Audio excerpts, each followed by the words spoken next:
जय श्री राधे कृष्णा। ओम नमो भगवते वासुदेवाय नमः। आज के वीडियो में हम एकादशी व्रत पारण में तुलसी माता की कथा प्रस्तुत करने जा रहे हैं। ओम नमो भगवते वासुदेवाय नमः।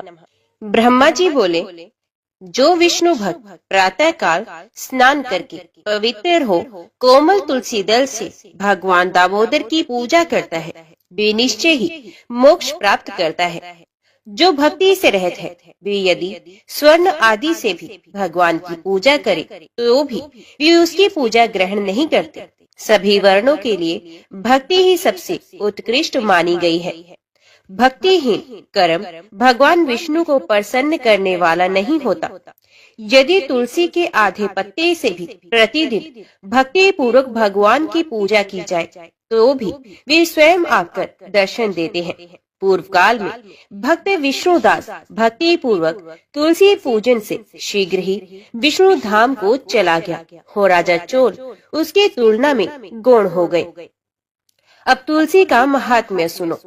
वे पाप का नाश और पुण्य की वृद्धि करने वाली है। अपनी लगाई हुई तुलसी जितना ही अपने मूल का विस्तार करती है, उतने ही सहस्र युगों तक मनुष्य ब्रह्मलोक में प्रतिष्ठित होता है।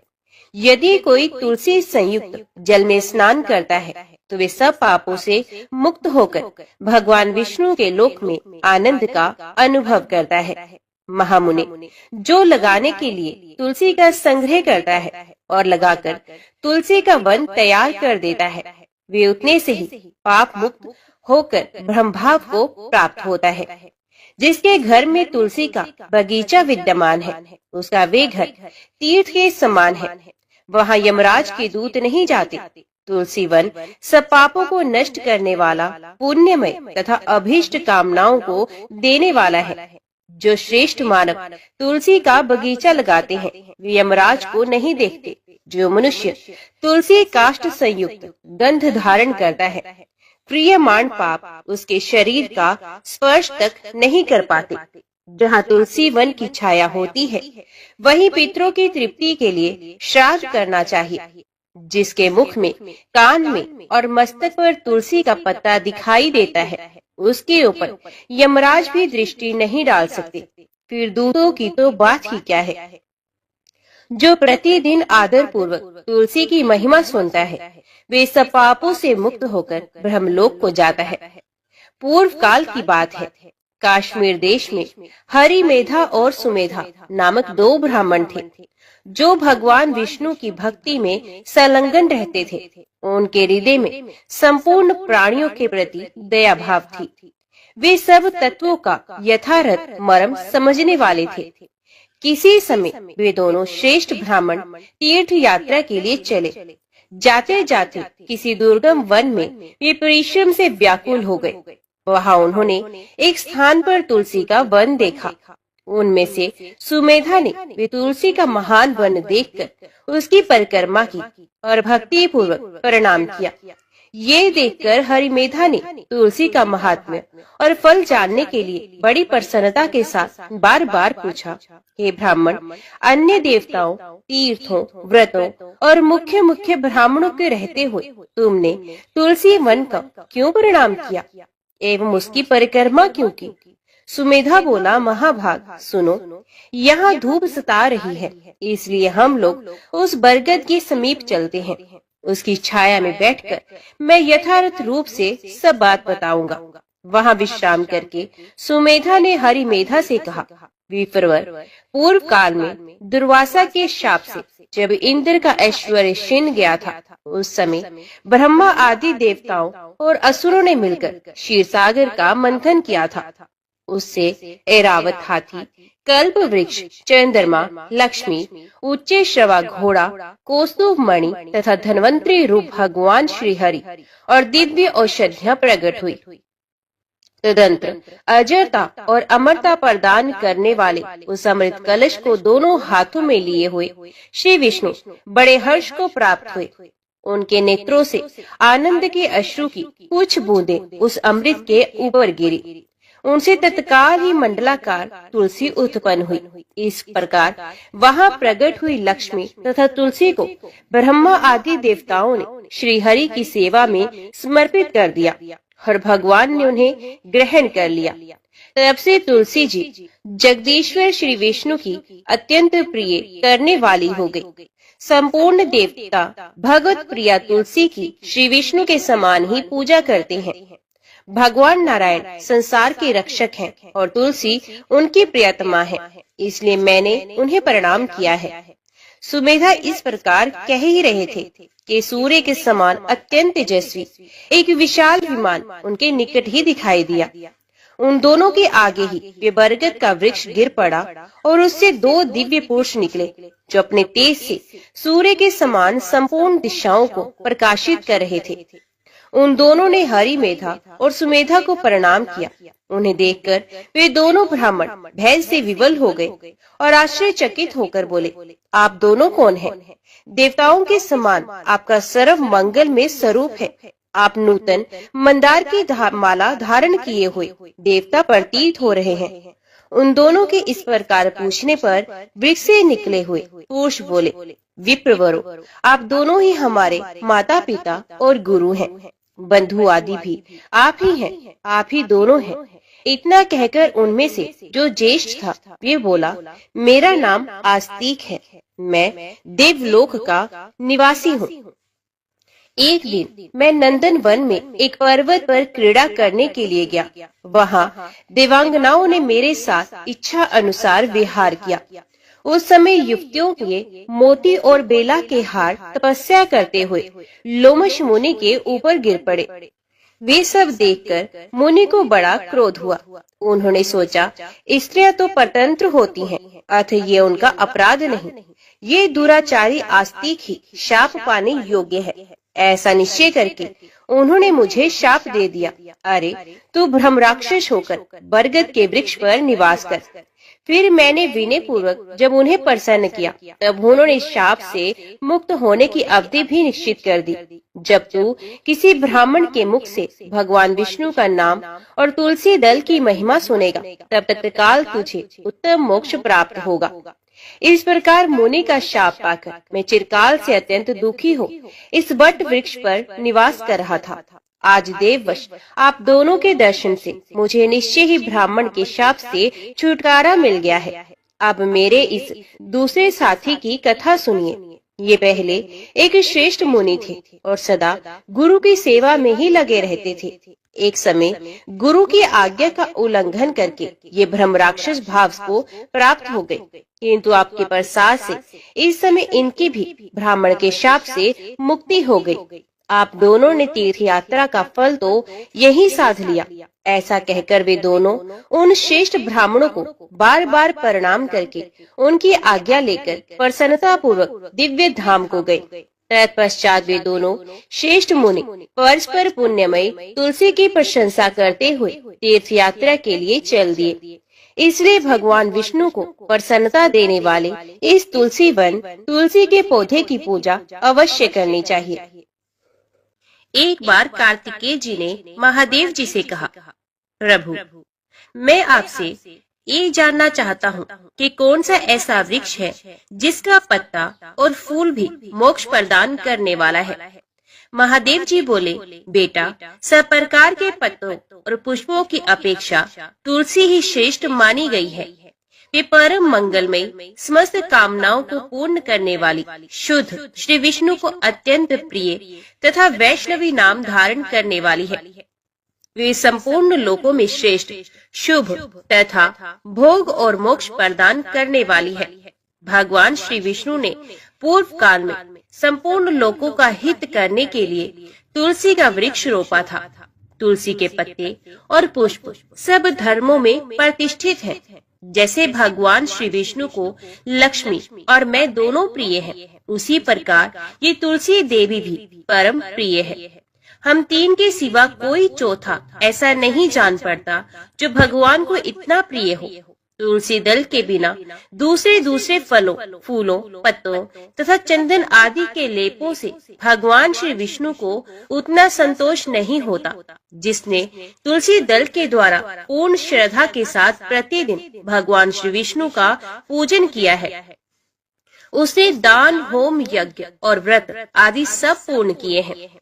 तुलसी दल से भगवान की पूजा कर लेने पर कांति, सुख, भोग सामग्री, यश, लक्ष्मी, श्रेष्ठ कुल, शील पत्नी, पुत्र, कन्या, धन, राज्य, आरोग्य, ज्ञान, विद्वान, वेद, वेदांग, शास्त्र, पुराण, तंत्र और संहिता सब कुछ मैं करतलगत समझता हूँ। जैसे पुण्य सलीला गंगा मुक्ति प्रदान करने वाली है, उसी प्रकार ये तुलसी भी कल्याण करने वाली है। सकल यदि मंजरे युक्त तुलसी पत्रों के द्वारा भगवान श्री विष्णु की पूजा की जाए तो उसके पुण्य फल का वर्णन करना असंभव है। जहाँ तुलसी का वन है वहीं भगवान श्री विष्णु की समीपता है तथा वहीं ब्रह्मा और लक्ष्मी जी भी संपूर्ण देवताओं के साथ विराजमान है। इसलिए अपने निकटवर्ती स्थान में तुलसी देवी को रोपकर उनकी पूजा अवश्य करनी चाहिए। तुलसी के निकट जो स्तोत्र, मंत्र आदि का जप किया जाता है वे सब अनंत गुना फल देने वाला होता है। प्रेत, पिशाच, कुष्मांड, ब्रह्म राक्षस, भूत और दैत्य आदि सब तुलसी के वृक्ष से दूर भागते हैं। ब्रह्म हत्या आदि पाप तथा पाप और खोटे विचार से उत्पन्न होने वाले रोग ये सब तुलसी वृक्ष के समीप नष्ट हो जाते हैं। जिसने श्री भगवान की पूजा के लिए पृथ्वी पर तुलसी का बगीचा लगा रखा है, उसने उत्तम दक्षिणाओं से युक्त 100 यज्ञों का विधिवत अनुष्ठान पूर्ण कर लिया है। जो श्री भगवान के प्रतिमाओं तथा शालिग्राम शिलाओं पर चढ़े हुए तुलसी दल को प्रसाद के रूप में ग्रहण करता है, वे श्री विष्णु के सायुज्य को प्राप्त होता है। जो श्री हरि की पूजा करके उन्हें निवेदन किए हुए तुलसी दल को अपने मस्तक पर धारण करता है, वे पाप से शुद्ध होकर स्वर्गलोक को प्राप्त होता है। कलयुग में तुलसी का पूजन, कीर्तन, ध्यान, रोपण और धारण करने से वे पाप को जलाती और स्वर्ग एवं मोक्ष प्रदान करती है। जो तुलसी के पूजन आदि का दूसरों को उपदेश देता और स्वयं भी आचरण करता है, वे भगवान श्री लक्ष्मीपति के परम धाम को प्राप्त होता है। जो वस्तु भगवान श्री विष्णु को प्रिय जान पड़ती है वे मुझे भी अत्यंत प्रिय है। श्राद्ध और यज्ञ आदि कार्यों में तुलसी का एक भी पत्ता महान पुण्य प्रदान करता है। जिसने तुलसी की सेवा की है उसने गुरु, ब्राह्मण, देवता और तीर्थ सबका भली भांति सेवन किया है। इसलिए षडानन तुम तुलसी का सेवन करो। जो शिखा में तुलसी स्थापित करके प्राणों का परित्याग करता है वे पाप राशि से मुक्त हो जाता है। राजसूय आदि यज्ञ, भांति भांति के व्रत तथा संयम के द्वारा धीर पुरुष जिस गति को प्राप्त करता है वहीं उसे तुलसी की सेवा से मिल जाती है। तुलसी के एक पत्र से श्री हरि की पूजा करके मनुष्य वैष्णव तप को प्राप्त करता है। उसके लिए अन्यान्य शास्त्रों के विस्तार की क्या आवश्यकता है। जिसने तुलसी की शाखा तथा कोमल पत्तियों से भगवान श्री विष्णु की पूजा की है वे कभी माता का दूध नहीं पीता, उसका पुनर्जन्म नहीं होता। कोमल तुलसी दलों के द्वारा प्रतिदिन श्री हरि की पूजा करके मनुष्य अपनी सैकड़ों और हजारों पीढ़ियों को पवित्र कर सकता है। ये मैंने तुमसे तुलसी के प्रधान गुण बतलाए हैं। संपूर्ण गुणों का वर्णन तो बहुत अधिक समय लगाने पर भी नहीं हो सकता। ये उपाख्यान पुण्य राशि का संचय करने वाला है। जो प्रतिदिन इसका श्रवण करता है वे पूर्व जन्म के किए हुए पाप तथा जन्म मृत्यु के बंधन से मुक्त हो जाता है। बेटा, इस अध्याय के पाठ करने वाले मनुष्य को कभी रोग नहीं सताते, अज्ञान उसके निकट नहीं आता, उसकी सदा विजयी होती है। ब्राह्मणों ने कहा, गुरुदेव, हमने आपके मुख से तुलसी के पत्र और पुष्प का शुभ महात्म्य सुना जो भगवान श्री विष्णु को बहुत ही प्रिय है। अब हम लोग तुलसी के पुण्य में स्तोत्र का श्रवण करना चाहते हैं। व्यास जी बोले, हे ब्राह्मणों, पहले सकन पुराण में मैं जो कुछ बतला आया हूँ वो यहाँ भी कहता हूँ। शैतानंद मुनि के शिष्य कठोर व्रत का पालन करने वाले थे। उन सबों ने एक दिन अपने गुरु को प्रणाम करके परम पुण्य और हित की बात पूछी। शिष्यों ने कहा, हे नाथ, ब्रह्मवेत्ताओं में श्रेष्ठ, आपने पूर्व काल में ब्रह्मा जी के मुख से तुलसी जी के जिस स्तोत्र का श्रवण किया था उसको हम आपसे सुनना चाहते हैं। शैतानंद जी बोले, हे शिष्यगण, तुलसी का नाम उच्चारण करने पर असुरों का दर्प दलन करने वाले भगवान श्री विष्णु प्रसन्न होते हैं। मनुष्य के पाप नष्ट हो जाते हैं तथा उसे अक्षय पुण्य की प्राप्ति होती है, जिसके दर्शन मात्र से करोड़ों गोदान का फल होता है। उस तुलसी का पूजन और वंदन लोग क्यों न करें। कलयुग के संसार में वे मनुष्य धन्य हैं जिनके घर में शालिग्राम शिला का पूजन संपन्न करने के लिए प्रतिदिन तुलसी का वृक्ष भूतल पर लहलहाता रहता है। जो कलयुग में भगवान श्री केशव की पूजा के लिए पृथ्वी पर तुलसी का वृक्ष लगाते हैं, उन पर यदि यमराज अपने किंकरों सहित रुष्ट हो जाए तो भी वे उनका क्या कर सकते हैं। तुलसी, तुम अमृत से उत्पन्न हो और केशव को सदा ही प्रिय हो। हे कल्याणी, मैं भगवान की पूजा के लिए तुम्हारे पत्तों को चुनता हूँ। तुम मेरे लिए वरदायिनी बनो। तुम्हारे श्रीअंगों से उत्पन्न होने वाले पत्रों और मंजरियों द्वारा मैं सदा ही जिस प्रकार श्रीहरि का पूजन कर सकूं वैसा उपाय करो। पवित्रांगी तुलसी, तुम कलमल का नाश करने वाली हो। इस भाव के मंत्रों से जो तुलसी दलों को चुनकर उनसे भगवान वासुदेव का पूजन करता है, उसकी पूजा का करोड़ गुना फल मिलता है। देवेश्वरी, बड़े बड़े देवता भी तुम्हारे प्रभाव का गायन करते हैं। मुनि, सिद्ध, गंधर्व, पाताल निवासी, साक्षात नागराज शेष तथा संपूर्ण देवता भी तुम्हारे प्रभाव को नहीं जानते हैं। केवल भगवान श्री विष्णु ही तुम्हारी महिमा को पूर्ण रूप से जानते हैं। जिस समय क्षीर समुद्र के मंथन का उद्योग प्रारंभ हुआ था, उस समय श्री विष्णु के अनंतांश से तुम्हारा प्रादुर्भाव हुआ। पूर्व काल में श्री हरि ने तुम्हें अपने मस्तक पर धारण किया था। देवी, उस समय श्री विष्णु के शरीर का संपर्क पाकर तुम परम पवित्र हो गई हो। तुलसी, मैं तुम्हें प्रणाम करता हूँ। तुम्हारे श्रीअंग से उत्पन्न पत्रों द्वारा जिस प्रकार श्री हरि की पूजा कर सकूं, ऐसी कृपा करो जिससे मैं निर्विघ्नता पूर्वक परम गति को प्राप्त हूँ। साक्षात श्री कृष्ण ने तुम्हें गोमती तट पर लगाया और बढ़ाया था। वृंदावन में विचरते समय उन्होंने संपूर्ण जगत और गोपियों के हित के लिए तुलसी का सेवन किया। जगत प्रिय तुलसी, पूर्व काल में वशिष्ठ जी के कथना अनुसार श्री रामचंद्र जी ने भी राक्षसों का वध करने के उद्देश्य से सरयू के तट पर तुम्हें लगाया था। तुलसी देवी, मैं तुम्हें प्रणाम करता हूँ। श्री रामचंद्र जी से वियोग हो जाने पर अशोक वाटिका में रहते हुए जनक किशोरी सीता ने तुम्हारा ही ध्यान किया था, जिसे उन्हें पुण्य अपने प्रियतम का समागम प्राप्त हुआ। पूर्व काल में हिमालय पर्वत पर भगवान शंकर की प्राप्ति के लिए पार्वती देवी ने तुम्हें लगाया और अपनी अभीष्ट सिद्धि के लिए तुम्हारा सेवन किया था। तुलसी देवी, मैं तुम्हें नमस्कार करता हूँ। संपूर्ण देवांगनाओं और किन्नरों ने भी दुस्वपन का नाश करने के लिए नंदन वन में तुम्हारा सेवन किया था। देवी, तुम्हें मेरा नमस्कार है। धर्मरान्य गया में साक्षात पितरों ने तुलसी का सेवन किया था। दंडकारण्य में भगवान श्री रामचंद्र ने अपने हित साधन की इच्छा से परम पवित्र तुलसी का वृक्ष लगाया तथा लक्ष्मण और सीता ने भी बड़ी भक्ति के साथ उसे पोसा था। जिस प्रकार शास्त्रों में गंगा जी को त्रिभुवन व्यापिनी कहा गया है, उसी प्रकार तुलसी देवी भी संपूर्ण चराचर जगत में दृष्टि गोचर होती हैं। तुलसी का ग्रहण करके मनुष्य पातकों से मुक्त हो जाता है। अरे और तो और मनीश्वरों, तुलसी के सेवन से ब्रह्म हत्या भी दूर हो जाती है। तुलसी के पत्ते से टपकता हुआ जल जो अपने सर पर धारण करता है, उसे गंगा स्नान और 10 गोदान का फल प्राप्त होता है। देवी मुझ पर प्रसन्न हो, देवेश्वरी हरिप्रिय मुझ पर प्रसन्न हो जाओ। क्षीर सागर के मंथन से प्रकट हुई तुलसी देवी, मैं तुम्हें प्रणाम करता हूँ। द्वादशी की रात्रि में जागरण करके जो इस तुलसी स्तोत्र का पाठ करता है, भगवान श्री विष्णु उसके 32 अपराध क्षमा करते हैं। बाल्यावस्था, कुमार अवस्था, जवानी और बुढ़ापे में जितने पाप किए होते हैं, वे सब तुलसी स्तोत्र के पाठ से नष्ट हो जाते हैं। तुलसी के स्तोत्र से संतुष्ट होकर भगवान सुख और अभ्युदय प्रदान करते हैं।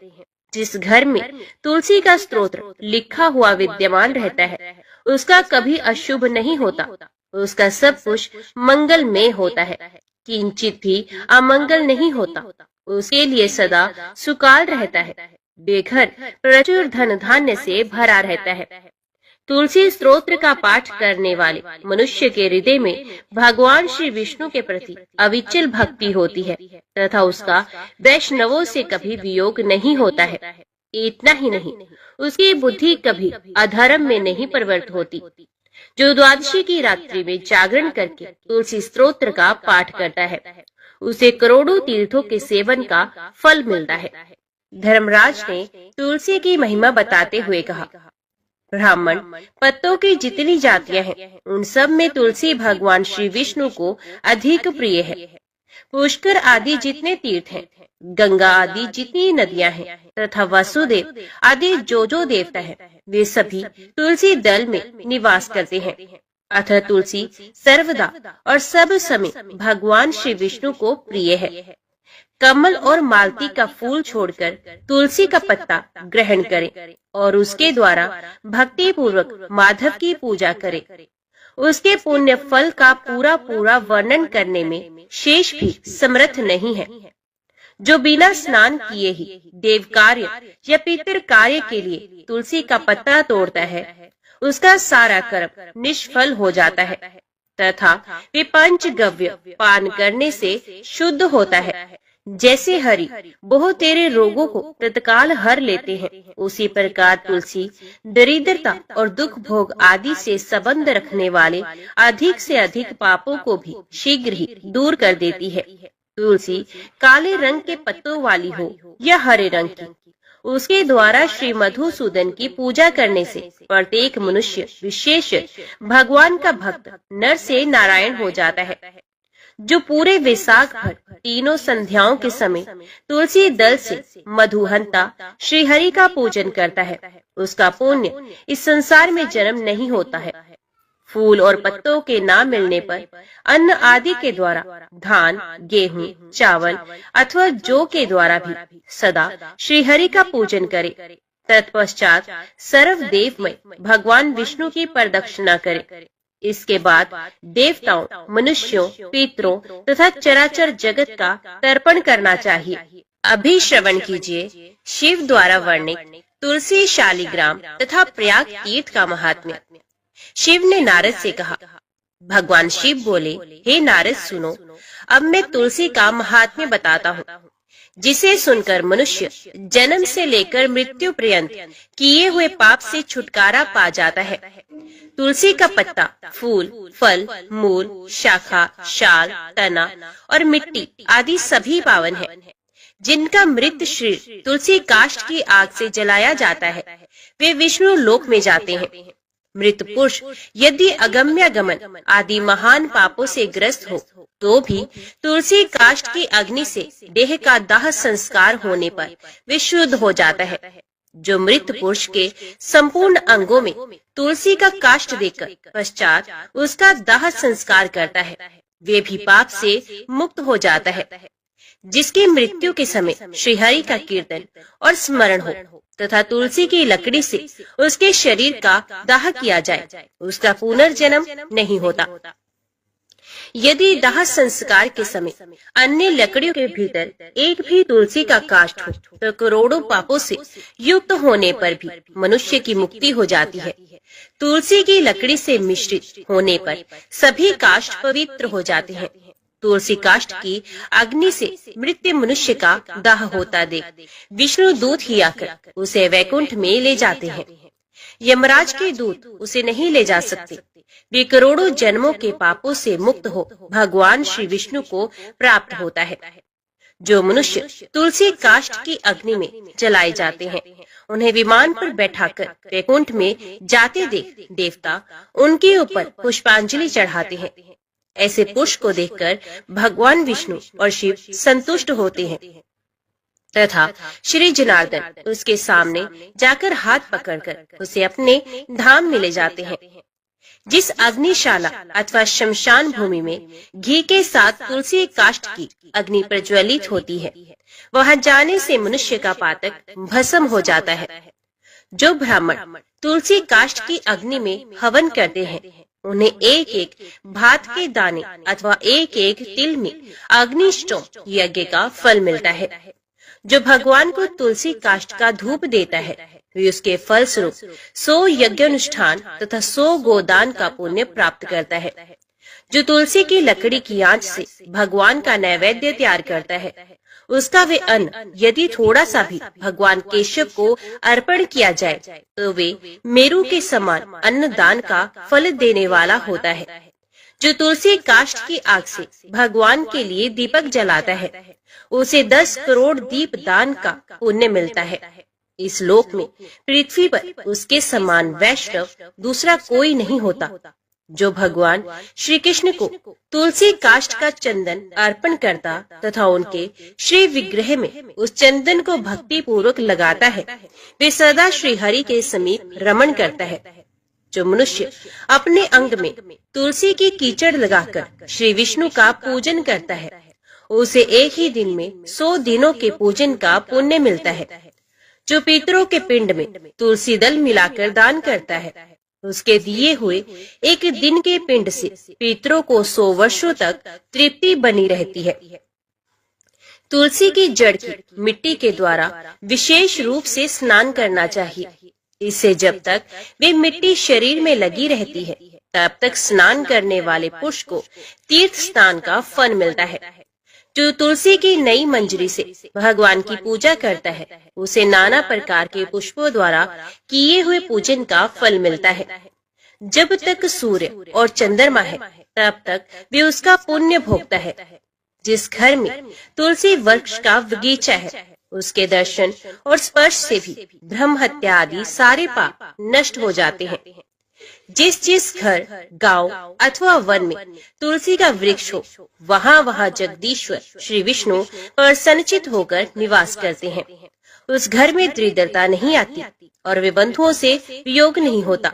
जहाँ तुलसी विराजमान होती है, वहाँ दुख, भय और रोग नहीं ठहरते। यूं तो तुलसी सर्वत्र ही पवित्र होती है, किंतु पुण्य क्षेत्र में वे अधिक पावन मानी गई है। भगवान के समीप पृथ्वी तल पर तुलसी को लगाने से सदा विष्णु पर वैकुंठ धाम की प्राप्ति होती है।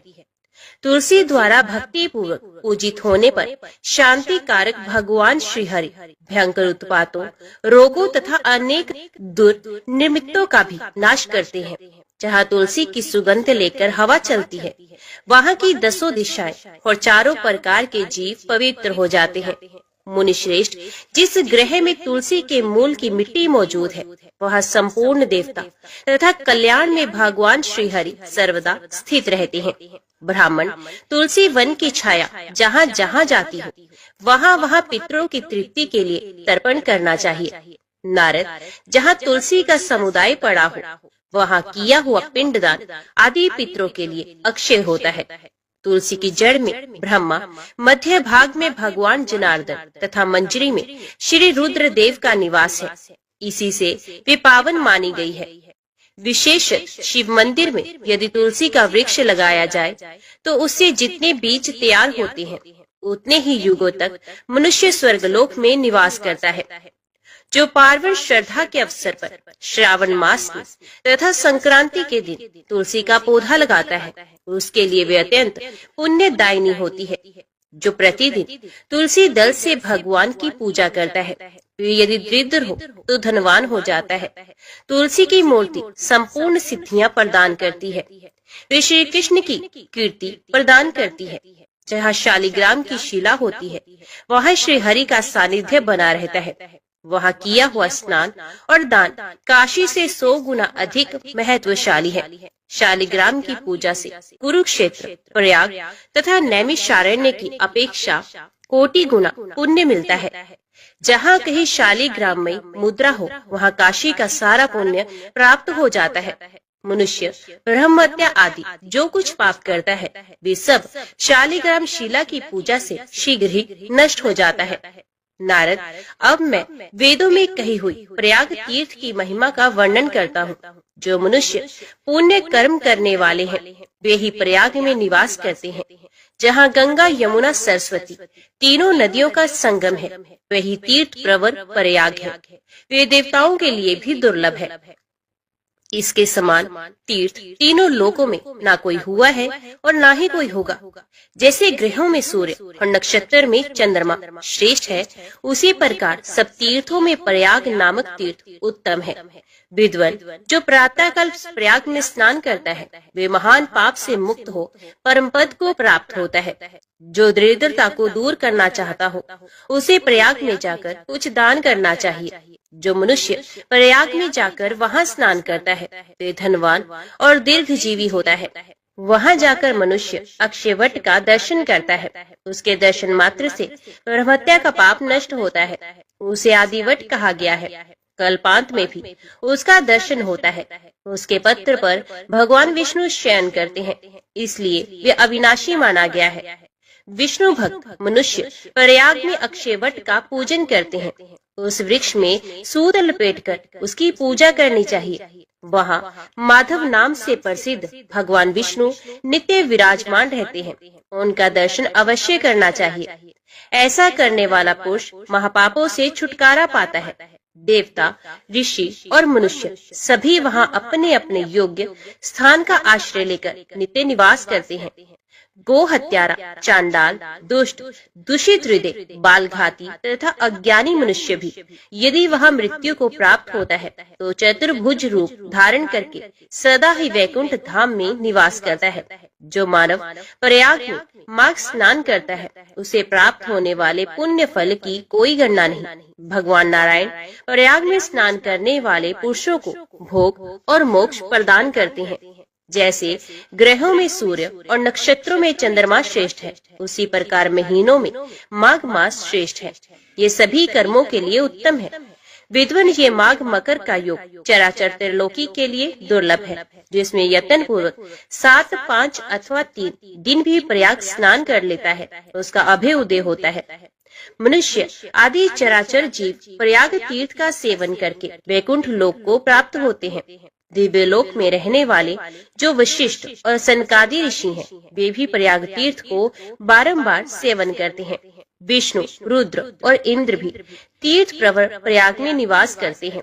प्रयाग में दान और नियमों के पालन की प्रशंसा होती है। वहाँ स्नान और जलपान करने से पुनर्जन्म नहीं होता।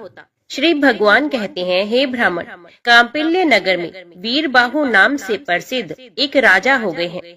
वे सत्यवादी, क्रोध पर विजय पाने वाले, ब्रह्म ज्ञानी तथा मेरे भक्त थे। उनका स्वभाव बड़ा दयालु था। वे वैष्णवों के भक्त थे और मेरी कथा सुनने में सदा रुचि रखते थे। दानी, विद्वान, क्षमाशील, प्राकर्मी, जितेंद्रिय तथा अपनी ही स्त्री से स्नेह रखने वाले थे। उनकी स्त्री पतिव्रता, परम साध्वी तथा मेरी भक्ति में तत्पर रहने वाली थी। अपनी उस रानी के साथ वे समूची पृथ्वी का पालन करते और मेरे सिवा दूसरी किसी देवता को नहीं जानते थे। एक दिन महामुनि भारद्वाज महात्मा वीरबाहु के घर पधारे। उन्हें देखकर राजा ने विधि पूर्वक अर्घ्य दे उनका स्वागत सत्कार किया। अपने ही हाथ से उनके लिए आसन बिछाया और बड़ी भक्ति से प्रणाम करके मुनि के आगे खड़े होकर बोले, हे ब्रह्म ऋषि, आज मेरा जन्म सफल हो गया। परमात्मा भगवान विष्णु मुझ पर प्रसन्न है, जिससे आप जैसे योगी राज ने आज मेरे घर पर पर्दापण किया है। आपकी पवित्र दृष्टि पड़ने से आज मैं कोटि कोटि पापों से मुक्त हो गया। भारद्वाज बोले, हे महाभाग, तुम विष्णु भगवान के भक्त हो। उत्तम प्रजाओं से युक्त ये धरती धन्य है, जिसकी तुम रक्षा करते हो। जहाँ का राजा भगवान विष्णु का भक्त ना हो, उस राज्य में निवास नहीं करना चाहिए। जंगल और तीर्थ में निवास करना अच्छा है, परंतु वैष्णवहीन राज्य में रहना कदापि श्रेयस्कर नहीं। जहाँ भगवत भक्त राजा इस पृथ्वी का शासन करता है, उस पाप शून्य राज्य को वैकुंठ मानना चाहिए। जैसे मंत्रहीन आहुति, मरे हुए बछड़े वाली गाय का दूध, दशमी विद्या एकादशी, लंबे लंबे केश रखने वाली विधवा तथा स्नान के बिना व्रत, ये सब श्रेष्ठ नहीं माने जाते। उसी प्रकार बिना वैष्णव का राज्य भी अच्छा नहीं है। राजन, मैंने जो तुम्हारी ओर देखा है, उस मेरी दृष्टि सफल हो गई। जो तुम्हारे साथ वार्तालाप करती है, वे मेरी वाणी भी आज सफल हो गई। तुम भगवान विष्णु के भजन में तत्पर रहने वाले परम पवित्र राजा हो। मैंने तुम्हारा दर्शन कर लिया, तुम्हारा कल्याण हो, तुम सुखी रहो। अब मैं जाऊंगा। इसी समय महारानी कांतिमती ने भी आकर मुनि श्रेष्ठ भारद्वाज को प्रणाम किया। तब मुनि ने उन्हें आशीर्वाद देते हुए कहा, सुंदरी, तुम सौभाग्यवती और पतिव्रता रहो। शुभे, भगवान विष्णु में तुम्हारी अविचल भक्ति हो। तत्पश्चात राजा ने पूछा, मुनि श्रेष्ठ, मैंने पूर्व जन्म में कौन सा पुण्य किया जिससे मुझे अकंटक राज्य, गुणवान पुत्र, मुझ में मन लगाए रखने वाली परम सुंदरी एवं भगवत भक्त पत्नी आदि की प्राप्ति हुई। मुनि, मैं कौन था और मेरी ये स्त्री कौन थी? भारद्वाज ने कहा, राजन, तुम पूर्व जन्म में जीव हिंसा प्राण शूद्र थे, नास्तिक, दुराचारी, परिस्त्रीगामी, कृतघ्न, उदंड और सदाचार शून्य थे। परंतु तुम्हारी जो स्त्री थी, ये पूर्व जन्म में भी तुम्हारी ही पत्नी थी। इसके लिए मन, वाणी और क्रिया द्वारा सेवन करने योग्य तुम्हारे सिवा दूसरा कोई नहीं था। ये पतिव्रता नारी निरंतर तुम्हारी ही सेवा में रहती थी। तुम पाप कर्मी थे, इसलिए मित्रों ने तुम्हारा साथ छोड़ दिया, भाई बंधुओं ने तुम्हारा त्याग कर दिया। तुम्हारे पूर्वजों ने जो धन संचित कर रखा था, वे सब नष्ट हो गया। धन नष्ट हो जाने पर भी तुम्हें भोग की अभिलाषा ज्यों की त्यों बनी रही। पूर्व कर्मों के परिणाम से तुम्हारी खेती भी चौपट हो गई। उस दशा में सबने तुम्हें छोड़ दिया, परंतु इस साध्वी स्त्री ने प्रतिदिन क्षीण काय होती हुई भी तुम्हें नहीं छोड़ा। सब ओर से विफल मनोरथ होकर तुम निर्जन वन में चले गए और वहाँ अनेक प्रकार के जीवों को मारकर अपना पोषण करने लगे। इस प्रकार रहते हुए तुम्हें बहुत वर्ष बीत गए। एक दिन की बात है, एक महामुनि राह भूल कर उधर आ निकले। वे श्रेष्ठ ब्राह्मण थे और उनका नाम देव शर्मा था। उन्हें दिशा का भी ज्ञान नहीं था। वे भूख और प्यास के अत्यंत पीड़ित होकर दोपहर के समय वन में गिर पड़े। उस दुख से पीड़ित ब्राह्मण को देखकर तुम्हारे मन में दया आ गई। वे बूढ़े थे और तुमसे अपरिचित भी थे, तो भी तुमने उनका हाथ पकड़ उठाया और कहा, ब्रह्म ऋषि, तुम कृपा करके मेरे आश्रम पर चलो। वहाँ जल से भरा हुआ सरोवर है, जो कमलों के समुदाय से सदा सुशोभित रहता है। वे आश्रम सुंदर फल फूलों वाले मनोहर वृक्षों से घिरा हुआ है। वहाँ ठंडे जल में स्नान करके नित्य क्रम करो। उसके बाद फल खाओ और शीतल जल पियो। ब्राह्मण को कुछ चेत हुआ और वे उस शूद्र का हाथ पकड़कर जलाशय के समीप बैठ गए।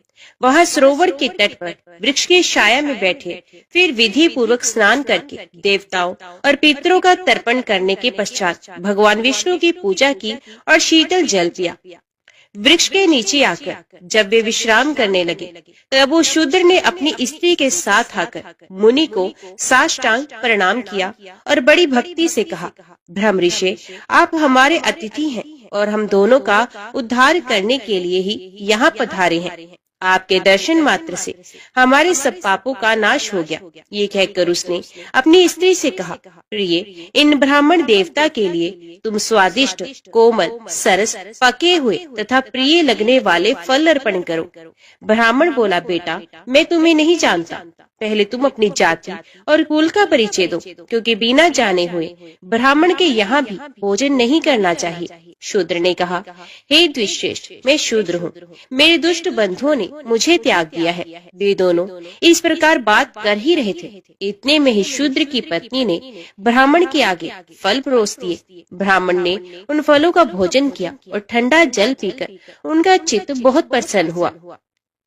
वहाँ सुख पाकर उन्होंने वृक्ष के नीचे विश्राम किया।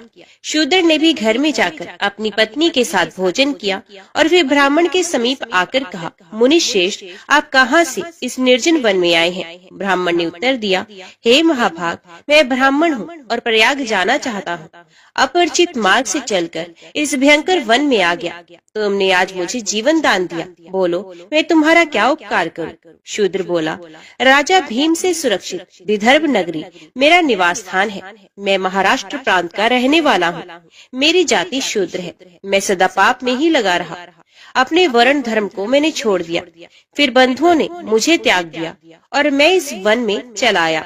यहाँ प्रतिदिन जीव हिंसा करके अपनी स्त्री के साथ जीवन निर्वाह करता हूँ। महामुने, अब इस पातक से मुझे अत्यंत खेद और वैराग्य हो गया है। प्रभु, मुझ पापी के ऊपर कुछ दया कीजिए। द्विश्रेष्ठ, मेरे किसी पूर्व पुण्य के प्रभाव से आप यहाँ आए हैं। अब कृपा करके ऐसा उपदेश दे जिसके प्रभाव से मुझे अपनी पत्नी के साथ यमराज का दर्शन न करना पड़े। मैं भगवान विष्णु को छोड़कर और कुछ नहीं चाहता।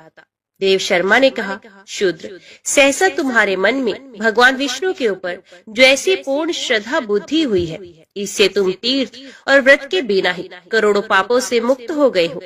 आतिथ्य, सत्कार और भक्ति से तुम्हें भगवान विष्णु का पद प्राप्त हुआ। यूँ कहकर देव शर्मा ब्राह्मण तीर्थराज प्रयाग को चले गए। राजन, तुमने जो कुछ भी पूछा था वे सब कुछ मैंने तुमसे कह सुनाया।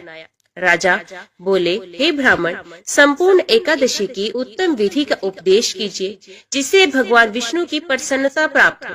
ऋषि ने कहा, राजन, सभी द्वादशी तिथियों को कल्याण में अखंड एकादशी व्रत का पालन करना चाहिए। दशमी को नक्त व्रत करे, एकादशी को दिन में और रात्रि में भी उपवास करे और द्वादशी को पारणा के साथ केवल एक बार भोजन करे। इसे अखंडा एकादशी कहते हैं। दिन के 8वें भाग में जब सूर्य की ज्योति मंद हो गई हो, उसी समय को नक्त जानना चाहिए। उसी में किए हुए भोजन को नक्त व्रत कहते हैं। रात्रि में भोजन करने का नाम नक्त व्रत नहीं है। कांसे के बर्तन में भोजन उड़द, मसूर, चना, कोदो, साग, शहद, दूसरे का अन्न, दोबारा भोजन और मैथुन, इन 10 वस्तुओं को विष्णु भक्त मनुष्य दशमी को त्याग दे। बार बार जलपान, हिंसा, अपवित्रता, असत्य भाषण, पान चबाना, दातन करना, दिन में सोना, मैथुन सेवन, जुआ खेलना, रात में सोना और पतित मनुष्यों से वार्तालाप करना। विष्णु भक्त पुरुष इन 11 बातों को एकादशी के दिन में त्याग दे। एकादशी को भगवान से प्रार्थना करे कि हे केशव, आज आपकी प्रसन्नता के लिए मेरे द्वारा दिन और रात में संयम नियम का पालन हो। मेरी सोई हुई इंद्रियों के द्वारा यदि स्वप्न में कोई विकलता भोजन या मैथुन की क्रिया हो जाए अथवा मेरे दांतों के अंदर यदि पहले से अन्न सटा हो, तो हे पुरुषोत्तम, इन सब बातों को क्षमा कीजिए। पापों से निर्वृत्त होकर जो गुणों के साथ वास किया जाए उसी को उपवास समझना चाहिए। शरीर को सुखाड़ डालने का नाम उपवास नहीं है। पहले कही हुई 10 बातें तथा पराया अन्न, शहद और शरीर में तेल मलना आदि कार्य द्वादशी के दिन विष्णु भक्त पुरुष न करे। फिर द्वादशी आने पर भगवान से इस प्रकार प्रार्थना करे, हे भगवान गरुड़ध्वज, आज सब पापों का नाश करने वाली पुण्यमयी पवित्र द्वादशी तिथि मेरे लिए प्राप्त हुई है। इसमें मैं पारण करूंगा, अप्रसन्न होइए। तदंतर ब्राह्मणों को भोजन कराकर स्वयं भोजन करें। इस विधि से जब तक वर्ष की समाप्ति हो तब तक विद्वान पुरुष एकादशी व्रत करता रहे। वर्ष पूरा होने पर उसका उद्यापन करे। हर मास के शुभ शुक्ल पक्ष में एकादशी का उद्यापन किया जाता है। उसमें विधि के जानने वाले 12 ब्राह्मणों को आमंत्रित करके 13वें विद्यज्ञ आचार्य को पत्नी सहित आमंत्रित करे। यजमान स्नान करके पवित्र हो, श्रद्धा एवं इंद्र संयम पूर्वक पादम, अर्घ्य और वस्त्र आदि सामग्रियों से आचार्य आदि का पूजन करे। तत्पश्चात आचार्य उत्तम रंगों से चक्र कमल संयुक्त सर्वतो भद्र मंडल बनाए। उस मंडल को श्वेत वस्त्र से आवेष्टित करे। फिर पंच पल्लव तथा पंच रत्न से युक्त कर्पूर और अगुरु की सुगंध से वासित जल पूर्ण कलश को लाल कपड़े से वेष्टित करके उसके ऊपर तांबे का पूर्ण पात्र रखे। साथ ही उस कलश को फूलों की मालाओं से भी आवेष्टित करे और उसे सर्वतो भद्र मंडल के ऊपर स्थापित करे। कलश के ऊपर भगवान श्री लक्ष्मी नारायण की स्थापना करे। तदंतर 12 मासों के अधिपतियों की स्थापना करके अखंड व्रत की पूर्ति के लिए उनका पूजन करना चाहिए। मंडल से पूर्व भाग में शुभ शंख की स्थापना करते हुए कहें, हे पांचजन्य, तुम पहले समुद्र से उत्पन्न हुए, फिर भगवान विष्णु ने तुम्हें अपने हाथों में धारण किया, संपूर्ण देवताओं ने तुम्हारे रूप को संवारा है, तुम्हें नमस्कार है। फिर सर्व ब्रह्मंडल के उत्तर दिशा में हवन के लिए वेदी बनाए और संकल्प पूर्वक वेदोक्त विष्णु संबंधी मंत्रों से हवन करें। फिर भगवान विष्णु की प्रतिमा का स्थापन और पुरुष सुख एवं पौराणिक शुभ मंत्रों से उसका पूजन करें। नैवेद्य चढ़ाएं, धूप दीप आदि उपहार भेंट करके आरती उतारें।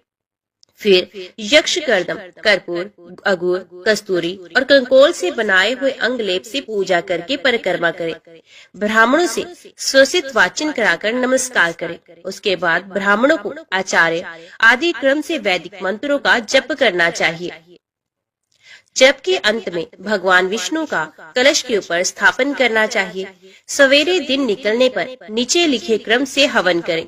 यज्ञ अग्नि क्रिया प्रायण पुरुष पहले पात्र स्थापन करके विधि पूर्वक पूजा करने के पश्चात स्तुति करे। उसके बाद अपनी शाखा के गृह सूत्र में बताई हुई विधि के अनुसार चरु पूर्वक होम करे। चरु 2 पात्रों में तैयार करे। पुरुष सूकत के मंत्र से चरु की 16 आहुतियां दे तथा घृत युक्त पायस द्वारा 4 बार श्रेष्ठ आहुति प्रदान करे। उसके बाद पारदेश मात्र 100 पलाश की समिधाएं लेकर उन्हें घी में डुबो दे और मंत्रों से क्रम की सिद्धि के लिए उनका हवन करे। समिधाओं की 100 आहुति देने के बाद तिल की 200 आहुतियां दे। इस प्रकार वैष्णव होम करके गृह यज्ञ प्रारंभ करे। उसमें भी क्रमशः समिधा होम, चरु होम और तिल होम करने चाहिए। तत्पश्चात स्वसित वाचन कराकर पूजन करें। फिर ऋत्विजों को दक्षिणा दें और भगवान की प्रसन्नता के लिए ब्राह्मण को एक दूध देने वाली गौ तथा सुंदर बैल दें। तदंतर ब्राह्मणों को 13 पद दान करें। सप्तनिक आचार्य को वस्त्रों से संतुष्ट करे और धन सहित महादान दे। पारण कर लेने पर रात को ब्राह्मणों को जल से भरे हुए वस्त्र बेष्टित 25 कलश दान करें। अपनी शक्ति के अनुसार व्रत का उद्यापन करना चाहिए। इस प्रकार अखंड एकादशी व्रत का वर्णन किया गया। जय श्री राधे कृष्ण। ओम नमो भगवते वासुदेवाय नमः।